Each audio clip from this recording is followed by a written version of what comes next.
மறைந்த முன்னாள் வன்னியர் சங்க தலைவர் காடுவெட்டி குருவின் 64வது பிறந்த நாளை முன்னிட்டு ஐம்பொன்னாளான அவரது முழு உருவ சிலையை திமுக கடலூர் கிழக்கு மாவட்ட பொருளாளர் MRKP கதிரவன் திறந்து வைத்தார்.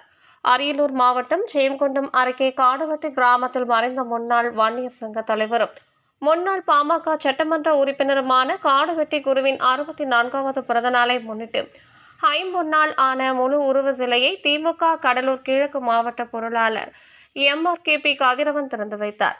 மாவீரன் மஞ்சள் படையின் தலைவர் குரு கனலரசன் தலைமையில் நடைபெற்ற இந்த விழாவில் போக்குவரத்து துறை அமைச்சர் சிவசங்கர், ஜெயங்கொண்டம் சட்டமன்ற உறுப்பினர் கண்ணன் ஆகியோர் கலந்து கொண்டு குருவின் சிலைக்கு மாலை அணிவித்து மரியாதை செய்தனர்.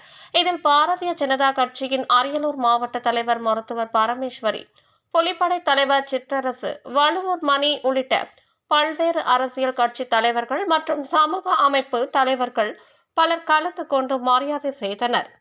இதில் பாட்டாளி மக்கள் கட்சி மற்றும் வன்னியர் சங்க இளைஞர்கள் பல்லாயிரம் கணக்கானோர் கலந்து கொண்டு காடுவெட்டி குருவின் பிறந்த நாளை மகிழ்ச்சியாக கொண்டாடினர்.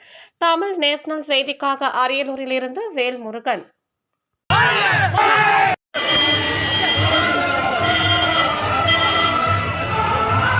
மரியாதை செலுத்தி வட தமிழ்நாடு எங்கும் வாழும், தமிழகம் எங்கும் வாழும் வன்னிய மக்கள் மற்றும் அனைத்து சமுதாய தலைவர்களும் இங்கு கலந்து கொண்டு இந்த நிகழ்ச்சியை சிறப்பித்துள்ளனர். வருகின்ற இளைஞர்கள் தொடர்ந்து இதுபோன்று வன்னியர் ஜெயந்தி விழாவிற்கும் காடுவெட்டியாருடைய குரு பூஜைக்கும் அனைவரும் கலந்து கொண்டு மேலும் மேலும் இந்த நிகழ்ச்சியை சிறப்பிக்குமாறு அன்போடு கேட்டுக்கொள்கிறேன். இந்த ஆண்டு வன்னியர் ஜெயந்தி விழா போன்று எப்படி வடக்கே தெற்கே எப்படி பசும்பொன்னவர்களுக்கு தேவர் ஜெயந்தியோ அதே மாதிரி இந்த பக்கம் வடக்கே வன்னியர் ஜெயந்தி என்ற ஒரு முறையை பின்பற்றுகிறோம். இதற்கு தமிழகமெங்கும் வாழும், உலகமெங்கும் வாழும் வன்னிய மக்கள் அனைவரும் ஆதரவு தந்து ஒத்துழைக்குமாறு அன்போடு கேட்டுக்கொள்கிறேன்.